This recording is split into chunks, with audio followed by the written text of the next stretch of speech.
This is the second question in the One Question initiative from parents, one of the most popular questions. I get angry as a parent. I know I'm not supposed to hurt my child in anger, but there are times that I lose control and I feel very guilty about it. What can I do? And I think it's a very sweet question in the sense that we're trying to do our best. And therefore, in all compassion, let's try and understand anger as an emotion. Is it possible for a human being to function without anger? That would be a very abnormal state, because anger is one of the most important, if not common, human emotions. Why is anger so important? Anger is the change emotion. It brings in the energy for change, and more importantly, anger is the emotion that helps us understand or identify or discern when there is a boundary that's been violated in our life or when somebody is using us. As a result, it's important not to suppress anger.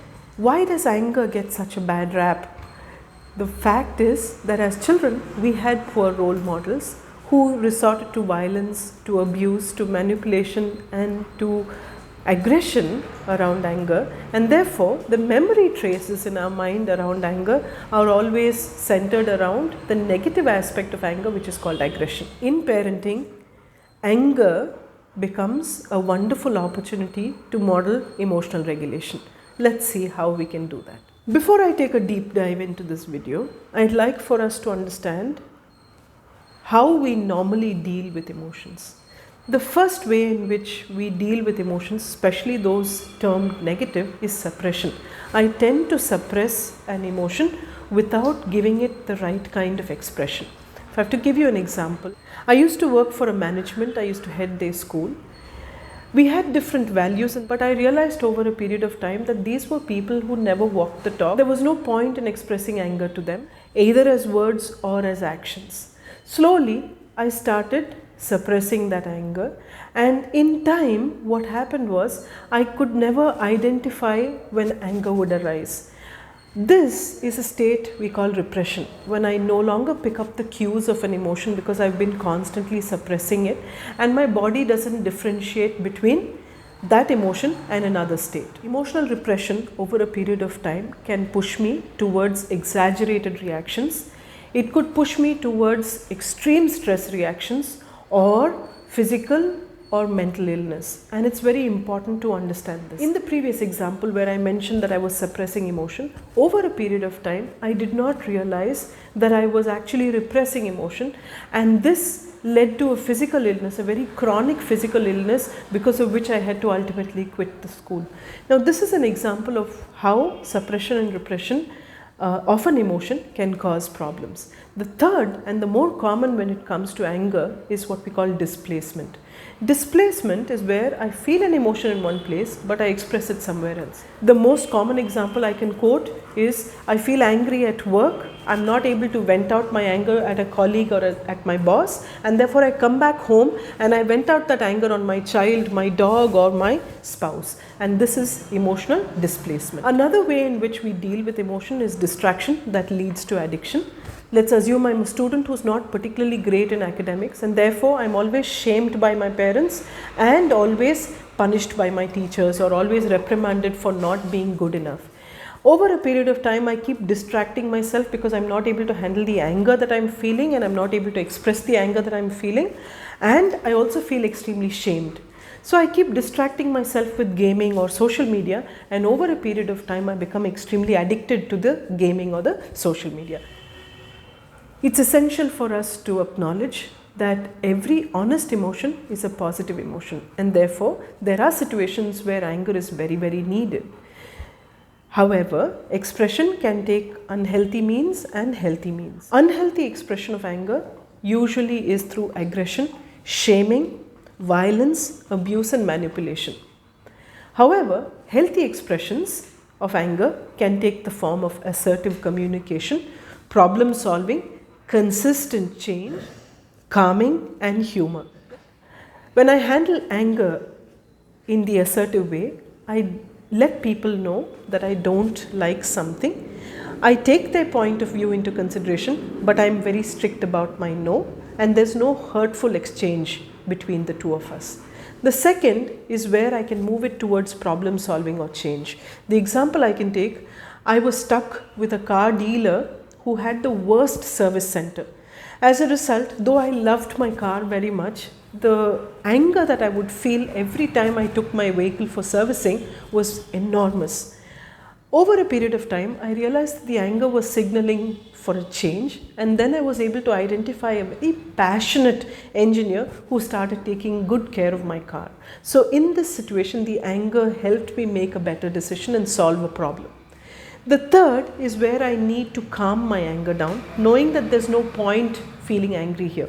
Here I'm not suppressing the anger, but I'm learning to calm it down.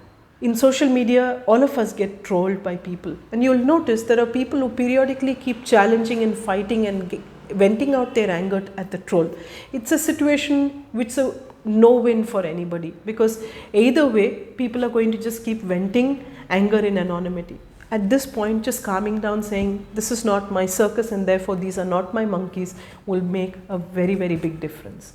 The next way is to use humor deliberately. Humor is also a change emotion.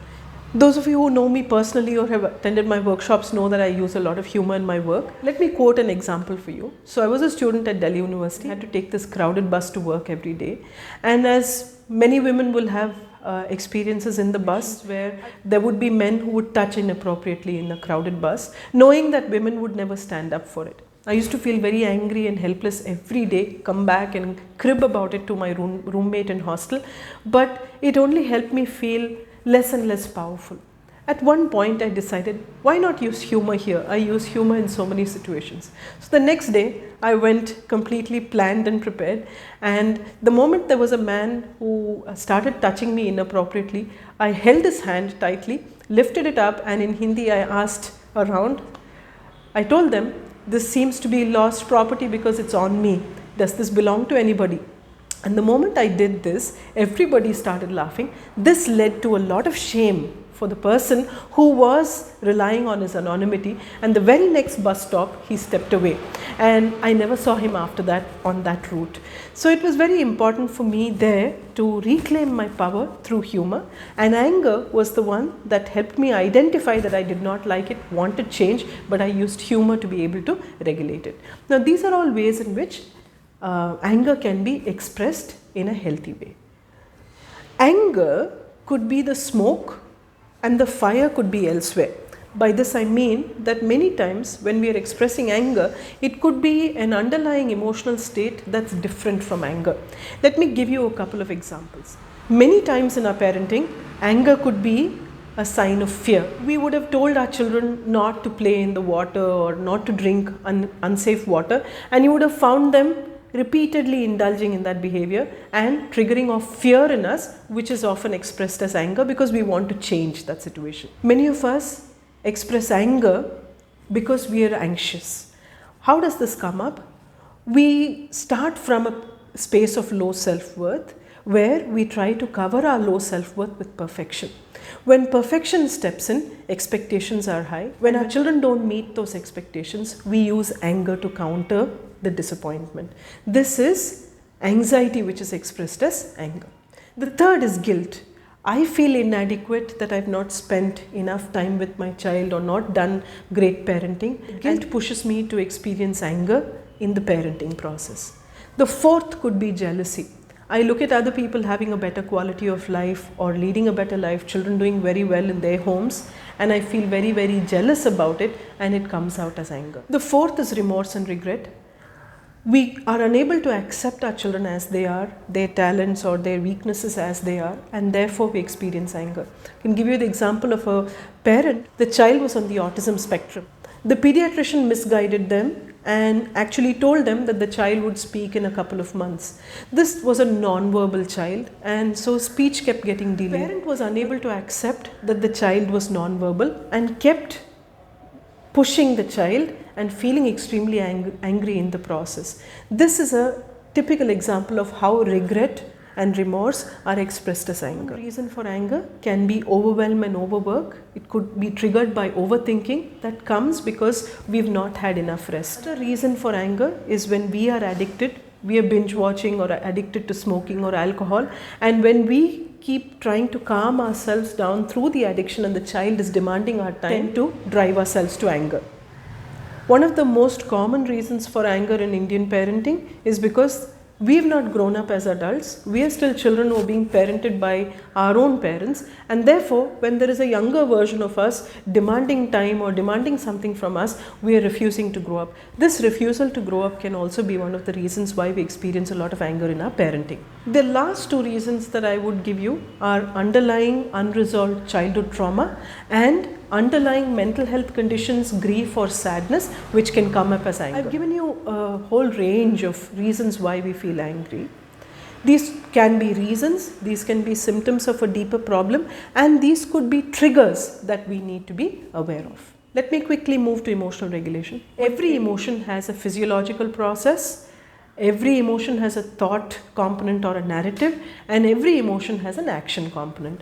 To be able to effectively regulate an emotion, I need to work on all three. If I work prematurely with just one aspect of the emotion, I may not have long-term results. What is the first thing that we need to do? Like I mentioned already, become aware of the trigger. Let's assume that you got angry with your child. Don't try to fix it there. Don't try to do a premature apology or something like that and fix it there. Come away from the situation and reflect on what has happened. Reflect on what the triggers are. Second, most important, focus on what you're experiencing in your physical body. Become aware of what changes physiologically push your anger response.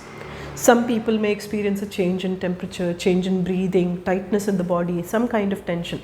These triggers are pre-verbal, and so whenever you start experiencing those, helping yourself to regulate the physiological response through breathing, through movement, by drinking water, some kind of physical change makes a very big difference. Because when we become aware of the physiological changes of an emotion, they become huge steering forces for emotional regulation. The second is, what are my beliefs, what are the narratives, what are the thoughts that I've built around the emotion? Have I, for example, believed that my child is capable of something, but my child is doing something very normally acceptable for their age, but because my expectations are really high and my thoughts and narratives are so different, I'm experiencing anger in the relationship. In this situation, instead of pushing the child, it may be important for me to change my narratives and thoughts. When it comes to the action component, please be aware of what can be changed, what needs to be retained, and where an apology is required, because these will make a very big difference in our parenting process. When I say apology, the only apology that's required in a parenting process is a changed behavior. It's not enough to just say sorry and go back to the same behavior, but to actually make changes that the children can see visibly. Since anger is a change emotion, it may be very important to also change routine, your structure, and the way you're modeling emotional regulation. Anger, being the change emotion, always responds to change in the environment and change in your routine and your structure.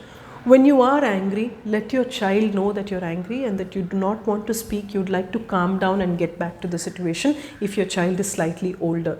Because when children look at this, they're able to understand that it's okay to feel an emotion and that it needs to be regulated by slowing down, calming down, and making effective choices. Remember that anything of value takes time to build. Anger is an emotion we've known all our life. We've just dealt with it differently. So when you're making conscious changes, you may not have a straight upward change. Some days you may show great improvement, another day you may completely lose it. Remember that the ups and downs are part of the human experience, and therefore deal with yourself with the same compassion that you would show to your child if they made a mistake. The most important aspect of today's video, please understand that there are times that even after you've tried everything, you may need to seek professional help. Don't be ashamed of seeking professional help when it comes to anger. Anger is a beautiful emotion, and when we understand why it comes into our life, how it can be regulated, and how it can be used to build a better quality in our lives, it's probably one of the most beautiful states we can experience. One question is an initiative for parents to leave a question for me. I've already received more than 350 questions, I think, and I may not be able to answer everything because some of them require therapeutic intervention, and I'd like you to choose professional help carefully. However, whatever can be answered as a video, I will definitely continue to make videos that will be useful for you. The link to leave your question is in the description. I hope this video was useful for you.